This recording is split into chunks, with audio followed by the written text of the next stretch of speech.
before you head. Oh, yes, North Carolina and Tennessee, so where sometimes it seems like Virginia is a border state in the Tri-Cities, but North Carolina isn't. Possibly some of that is, let's face it, Bristol is in both Tennessee and Virginia. And the road, 81, let's face it, that was in that was put forth a lot long. It's been around a lot longer than I-26 has. Plus, dare I say that, say, culturally, Asheville and Johnson City are pretty different. Politically, yeah, you might say, oh, look, it's about the same size as a city, but, it's a little bit more artsy over there in Asheville. Let's just say that, okay? And yeah, there's certainly, I'm not breaking any news here. Johnson City is very conservative. Asheville is very liberal, okay? I mean, that's the way it is. So maybe that has something to do with it as well. But nevertheless, sometimes it does seem like Virginia's a border state, but North Carolina isn't. So it always threw me with Carolina, but still, North Carolina's a border state. It's not that far. Hey, it's 15 miles away from my radio studio right now? So, absolutely, let's discuss this. So yeah, obviously Unicoi County is going to be scheduling teams sometimes from North Carolina. Where do you want them to? Kentucky? I mean, come on. Anyway, I do want to get to the hockey playoffs here, and it was a disappointing day for the Predators because they had a initial lead, and what can you say? They blew it. Yeah, they blew it. No other way to say it. They blew it.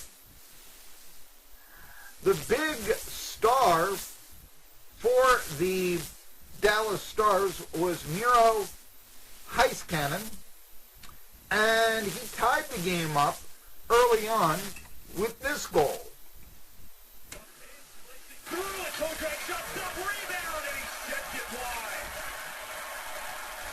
many looks has Rubé had? How good has he looked here in game one?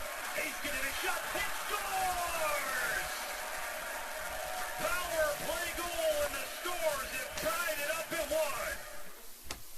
But if that wasn't enough, then he would come back and score the second goal and give the Stars a 2-1 lead.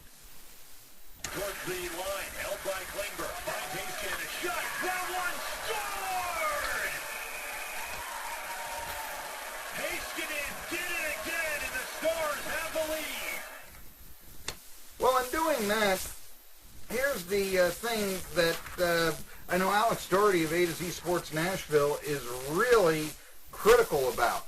It's the hot start, the cold finish. You just heard it there. Stars win 3-2 in Nashville. So they have a 1-0 series lead in the best of four, the 7th seed over the Nashville Predators. And again, those old questions, do the Preds have enough scorers, which has basically been, something that's been talked about ever since the franchise existed, is coming to fruition again because, as we said on the show yesterday with Alex Doherty, this figures to be a real, low-scoring, grinded-out series between the Preds and the Dallas Stars. And perhaps the most, not only the lowest-scoring series, which also means closest series, so that's very exciting, but also the ones where the goalies could very much be the dominant factor and such.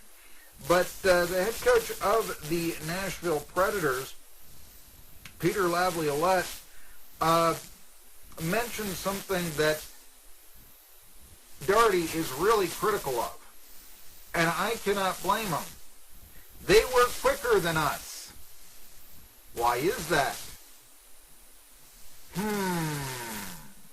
Could it be that the Predators are still going for the division title on the last day of the series and the Stars are a bit more rested because they pretty much knew playoffs were in hand? Well, they had more to play for. I mean, let's face it, they had to make the playoffs, did the Stars. You'd think that they would be just a bit more exhausted or so. Anyway, the Stars were much more physical in the second period, according to Doherty, as John Klingberg roughed Victor Arvidsson, 34-goal scorer and leading scorer. That's the record for the Predators. Never had a 40-goal scorer.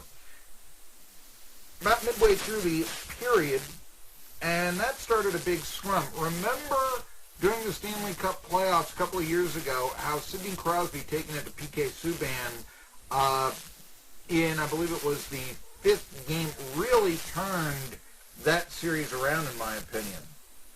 You heard the game-tying goal that came out after that, and so then the Stars came on and won the game 3-2. They were quicker than us, and maybe even more physical. That is not the way to start the series. Of course, it's not over, not by a long shot. You know, anyone who knows a best-of-7 series knows that, okay, you win the first game. Well, it's a nice advantage, but no, it doesn't really mean anything until a team wins its 4th game.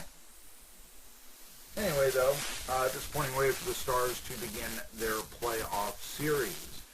Elsewhere, I know one of the things that I was kind of intrigued by was, of course, in the series, the Islanders-Penguins series, up at Nassau Coliseum, which the Islanders were going to move to Brooklyn, but then just like, why did the Brooklyn Dodgers move to Los Angeles? Oh, New York City was going to give them a stadium. Thing was, they were going to give it to them in Queens. And it's like, wait a minute, we're the Brooklyn Dodgers. You've got to give us a stadium in Brooklyn. No, Queens. It was Shea Stadium. There's a Mets play right across the street where it is right now. You know? And Robert Moses in New York was pretty stubborn about that, and an agreement after that could not be, you know, like, wait a minute, we can't be the Brooklyn Dodgers and play in Queens. Well, you can be the Queens Dodgers. Wait a minute, no, you can be the New York Dodgers. We don't want... So, in an odd way, yes, the Brooklyn Dodgers figured that it was just as, well, certainly more profitable, but it was just as good for them to move to Los Angeles as it was to Queens. Well, the Islanders kind of were like that when the Nets built their arena, which, by the way, was where the Dodgers wanted to build their ballpark, those many years ago. And they started, it was, you know, Barclays Center. It's more modern, it's new, and Nassau County Coliseum is old and decrepit.